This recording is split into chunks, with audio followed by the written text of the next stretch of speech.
حسین پاک سرکار مدینہ چھوڑے آئے، چلدے چلدے مکہ شریف آئے نہیں۔ مکہ شریف دے رہنے والے صحابہ نے عرض کی حسین کوفہ دا ارادہ ترک فرما دیونا، اے کوفی بڑے لایوفی نے سونے نے تہاڈا باپ علی نو معافی نہیں دتی،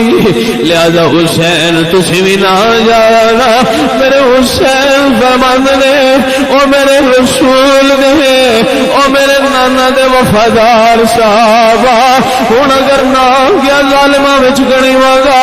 او یزید دی بات نہیں کرنا چاہندے، میں حسین دی بات کرنا چاہندے نے، لہذا میں کوفہ جاواں گا، کوفہ دا ارادہ ترک نہیں فرماواں گا۔ بار بار صحابہ دے اصرار تے ابا بکر امام حسین نے اپنے بھائی امام مسلم بن عقیل نو بھیجیا ہے، اپنے چچا عقیل دے بیٹے مسلم بن عقیل نو بھیجیا ہے۔ اے ویلی ادھر کوفہ جدوں مسلم بن عقیل اپنے نے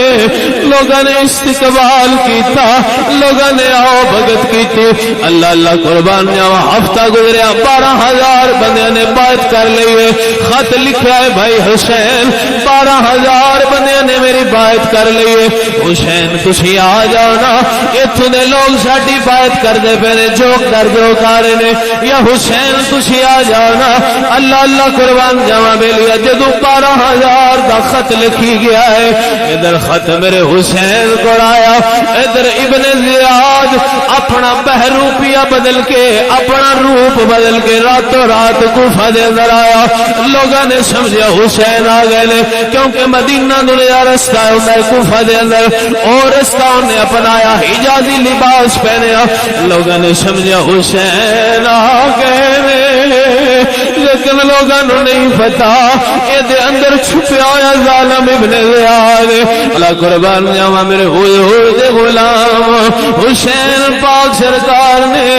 اپنے یاراں واسطے دعا فرمائی، رات نوافل دے اندر گزاری، رات نوافل دے اندر گزری، جدو صبح دا ویلا ہویا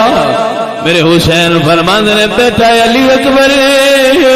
جا ذرا کربلا کے میدان کا جائزہ لے کے آنا، علی اکبر کربلا کے میدان کے اندر آئے نے۔